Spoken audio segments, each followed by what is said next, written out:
want to welcome you once again to our program, which we've entitled You Can Start a Business. I'm Dale Neal, your host this week, for the topic of efficient operations and production. I want to remind you of the study guide we have provided, which is now appearing on your screen. And it's available from the local provider of this program. Our topics for this series are why go into business, spotting business opportunities, getting started, keeping going, first steps in marketing, managing money, organizing for growth, efficient operations and production, business ethics, and staying in business. So let's go now to Peter Ray, who you met earlier in the series. He will be your tutor this week. There is no good tree which produces bad fruit, nor on the other hand, a bad tree which produces good fruit. Each tree is known by its own fruit. For men do not gather figs from thorns, nor do they pick grapes from a briar bush. The good man, out of the good treasure of his heart, brings forth what is good. The evil man, out of the evil treasure, brings forth what is evil. For his mouth speaks from that which fills his heart. This series shows you how to start a business. Starting a business is like planting a tree. Whatever is in your heart will determine whether your business produces good fruit or bad fruit. In today's session, we're going to consider just two questions, and I'll be showing you some business operations to help you answer these questions for yourself. The answers to both these questions will enable you to produce an efficient and successful operational strategy. The business operations we look at will show you how business people around the world have developed their own strategies to produce a wide variety of goods and services. But first, let us briefly consider what we mean by this word, efficient. The production of your goods or services is the most fundamental part of your business. It's like the hub of a wheel, around which all the other parts fit together. If your production process works smoothly, then the whole of your business will be so much easier to operate and to build. I want to think carefully about these things with you to help you to become very efficient in every aspect of your business. This series so far has helped to answer some particular questions about the goods and services you produce. Today we're going to answer two more questions. Where is the best place to produce those goods or services? And how shall I go about producing those goods or services? So what do we need to consider to answer the first of these questions? Where is the best place to produce my goods or services? For most of us, the obvious answer is from home. I asked some business owners to answer this question for us. Alphabet is located outside a major city in Sweden, in a town with only 3,000-4,000 people. So we can say that it's located on the countryside. Yes. Why? Could you give a good reason why we are located here? Well, there are several reasons. One of the most dominant ones are because the site where we are at is the demographic center of Sweden. And since all of our transport is done by truck, the transport system is very important for us. And this particular site... So you really say that we are in the center of the density of population of Sweden, right at the demographic center. That's right. And at this place we have the shortest distance to the major markets. Are there any other factors that are important for us? Yes. One other thing is, as we've touched on before, the importance of a good staff. And we feel that in a small town or a small area, it's easier to be able to keep the good personnel than it would be in a big city, where the turbulence on the workforce market is more active. Okay. And what about the relationship to government authorities? That is also, we feel, a difference, because if you're one company among a few on a in a small town, it's easier to get the attention from the local authorities. And cooperation, perhaps. And cooperation, or yes. And then one other aspect is, of course, the cost of running an operation. It's cheaper, the land is cheaper, the rents are cheaper. So land is, of course, a very important aspect here, that you can grow and develop That's right. on the land without being prized out. We actually started by renting the premises and the equipment of a company very close to my home. And we paid them £10 a week to use the premises from 6 in the evening till 2 o'clock next morning. So we were both staff men, so we worked from 8:30 till 5, both of us in our staff jobs, went home, had a bit of tea and a wash, and then went to work. And we used to listen to the Jimmy Young programme through till 2. When that finished, we went home. Now, we knew that we couldn't keep this up for very long, but we didn't think we would have to. And that was November. And by February, we were in a position to go full-time. My name is Wilson Chia, and I work for a conglomerate in Singapore, and but specifically in its subsidiary, which is in the ice cream business. This ice cream business is brand that is imported from the United States. It's called Haagen-Dazs. Traditionally, the Haagen-Dazs outlets is based on what we call the takeaway shop business, which means we open a small little shop and we sell takeaway cones. It is what I would say an impulse business. If you put up this kind of stores, you have to be in in other words, the success is location. It's location, location, location. Yes. So if you're in the right location, you'll be able to attract the customers who will look at ice cream at that point of time just as an impulse item, something not necessarily a destination business where you go specifically for that place to find the ice cream. You just pass by it and the appeal will just attract you. We're talking from the perspective of a quality product. Obviously, it's got to be on the ground level and as closest as possible to the traffic that's walking along the corridors. That's very, very important. So you get a first chance. Depends also again how you put the locations. You've got to study very well where is the traffic walking first.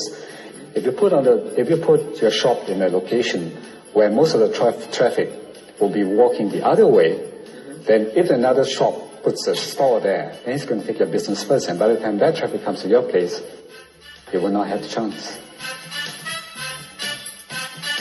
So, we could summarize the things you need to think about when considering where to site your operation as in good soil, that is, with those who share the vision and beliefs of your heart, and where you'll find encouragement, support, and operation. Near the people who will work with you. With easy access to your suppliers and the materials you need. And with good access to your customers and to your market. When you've decided where to base your operation, then it's time to ask yourself a second question. How should I produce my goods or services? In the second part of this program, we will see how a number of different businesses operate in different parts of the world. But before that, let's start to deal with this question by asking how much should you plan to produce? What would be the most efficient level of output for your operation? In program 6 on the subject of finance, we showed you how to cost your product. Now, using this information, you can calculate your optimum production levels. That means you can work out how much profit you will make at various levels of output. If you divide the total profit by the number of units you produce, or by the hours of work if you provide a service, then the optimum level of production is the one which gives you the most profit per unit or per hour. Each product or service is called a line. And if you produce more than one line, then you'll need to work out optimum production levels for each one. By working out how much of each product you can produce at the optimum cost, you now know three things. you know which are your most profitable lines, and you know the most efficient output levels for each line, and you know the most efficient level of total output that your business can produce. Combining this information with your market research and your customers' requirements, you can now plan in overall terms which line or lines to produce. Now, let's suppose that having estimated quantities that your customers are likely to buy and calculated the production cost for a number of product lines, you decide to offer 4 products to your customers.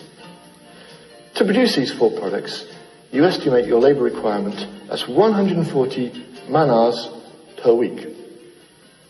So, for example, it could be 50 man-hours for line 1, 40 man-hours for line 2, 30 man-hours for line 3, and 20 man-hours for line 4.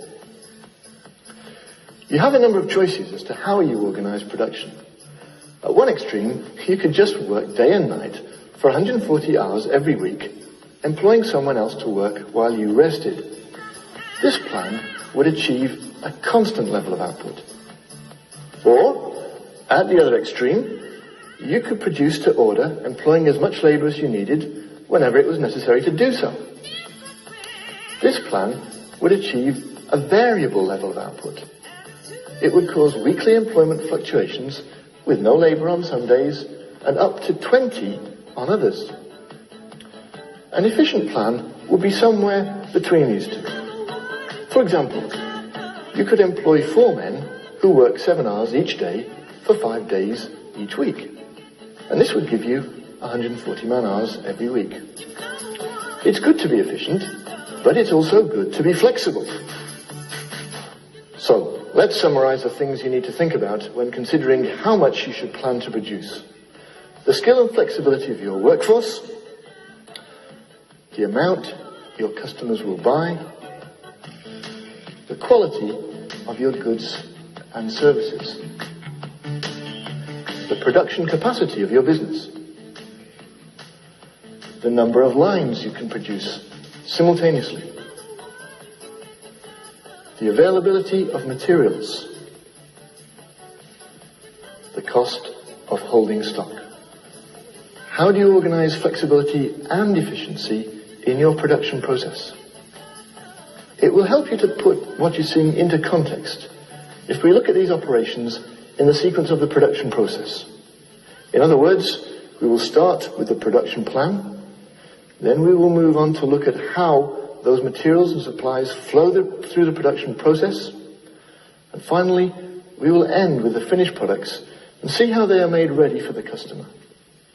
Once you've decided how much you're going to produce, then you can calculate exactly what you will need to produce that quantity for each line.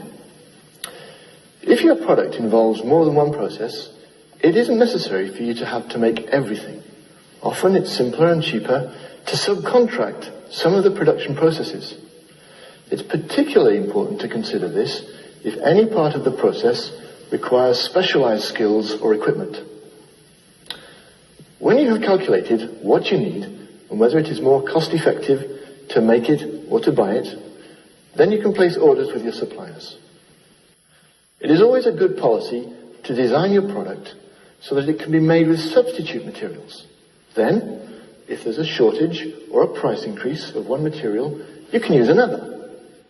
Don't forget to leave enough time after placing your order for your supplier to make or obtain everything you need and deliver it to you. This is called a lead time. You'll need to be ready for the delivery of your order. You will need men and equipment to unload, and you'll need some space to unload everything into. It's important to inspect your delivery carefully to make sure you've received exactly what you ordered and that the quality is acceptable for your customers. It might be too late to complain once you have signed for the delivery, and it will certainly be too late by the time your customer receives his order. If you use a lot of materials, you should also identify them at this stage. This is usually done by means of allocating a part number. It could be an abbreviation or a numerical code. Of course, some of the processes in your business involve more than just materials.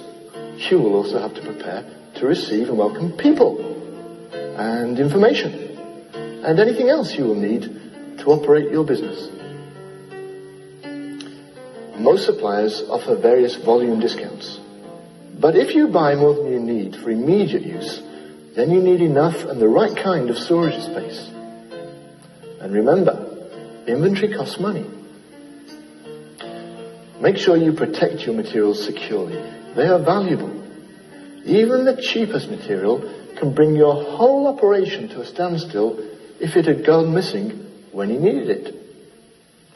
It's important to keep a careful record of how much stock you have, adding each delivery and subtracting each issue. Verify your records by physically identifying and counting the stock you hold. Don't just wait for the year end to do this. This will also help you to calculate how much waste there is in your production process. Of all that I have shown you, it is the people who are the most important part of your operation. Aim to build an environment of love. Look after your employees. Help them where you can. Do not mistreat them or oppress them or dominate them. Provide good facilities for them. Defend them. Deliver them. Strengthen them. Look after them. Train them and promote them. Visit them when they're sick. Care for their families. Make sure they have proper housing and food and clothing. Be kind and compassionate. Be just.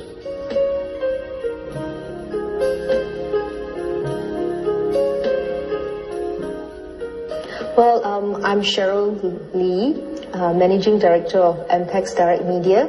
Essentially, my company is a direct marketing services provider, and we provide services to clients in the area of list, data, and teleservices. Sun Tzu is a Chinese general that lived in China more than 2,000 years ago. He said that if you treat your soldiers like I think he said you treat your soldiers like good friends, they will follow you wherever you go. But if you treat them like sons, they will die for you. And I think the concept behind it is simply that if you treat your people well and you treat them like part of the family, you know, you don't just use them as workers to generate money for you, but you treat them as people and you help them even in their personal problems sometimes, then you're able to have a better relationship with them, and you're able to build loyalty on both sides. And I also believe in sharing. If your key managers are important people in generating profits and revenue for the company, if they've proven themselves to be loyal and competent in their work, I think it's important to even share, the company with them. Because after all, as an entrepreneur, my prime motivation for coming out on my own is that I wanted to build my own company, and I wanted to enjoy, the fruits of my labor. I think in the same way, people motivation are quite similar, and you have to give them the opportunity to be in the same position as you. Everybody, though, knows from the sweeper of the floor upwards in the company, every person has access to my office. Every individual within the company can come to me with a personal need. If it's something to do, if it's a grievance within the context of the business, they would have to come to me via the general manager. But if it was a personal need, they don't have to come through the general manager. They can just knock the door, or they can ask for an interview, or they can ask for a chat at any given time. The reason for that is obvious. that it means that they feel that they are a valued part of a team.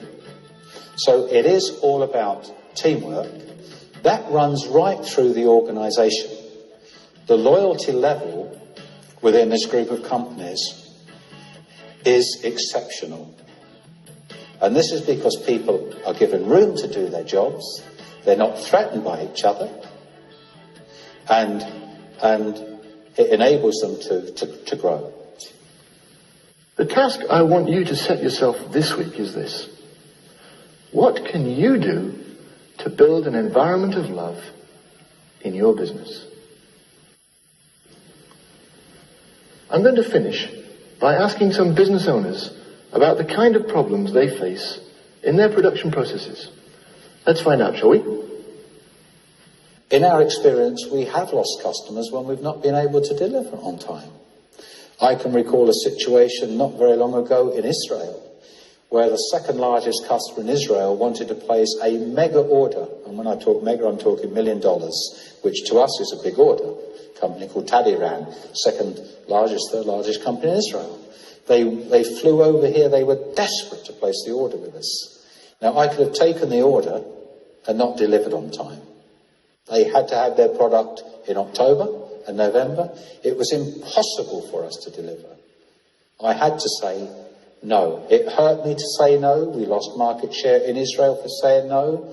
We didn't just lose business with Tadiran. We lost other business in Israel because one of our competitors obviously got that order and have got more since. Sometimes you have to be prepared to lose something before you get something back. That was the biggest pressure, customer pressure. And if you think some of the businesses that you see in this program are far bigger than the business you are planning, don't worry. They were quite small when they started. And you'll be able to learn from their experience. How do you cope with staff or skill shortages? For example, if you have an extra large order. I have 12, including myself, I have 12 permanent staff. And I use a pool of independent contractors and part-timers of about 20 to 30 people. And you see that as being a lot more cost-effective to have part-time contractors? Yes. As such? Yes. Interesting. Because the kind of business that we're in, is the use of human resources is very seasonal, and it varies from jobs to jobs. So it doesn't make sense to hire permanent headcounts, but we keep a core team of permanent people, and we use independent, part-timers, contractors, freelancers. And what do you call that then when you're giving services outside to support you? Outsourcing. Finally, after much hard work, your product is ready for your customer.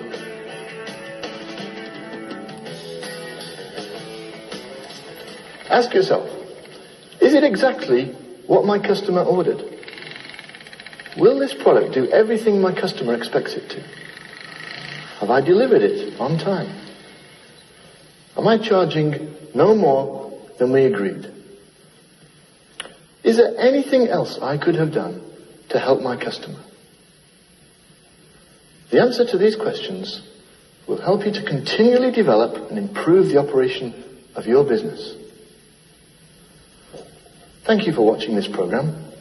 I wish you every success in your new business, and I trust in time you will produce much good fruit from the tree of your business. Please remember that the focus of this series is on action learning. This requires actually doing what you are hearing. Remember, hearing or even knowledge is not doing. Only doing is doing. The task I want you to set yourself this week is this. What can you do to build an environment of love in your business? Please join us next time for a very important session concerning ethics. Goodbye for now.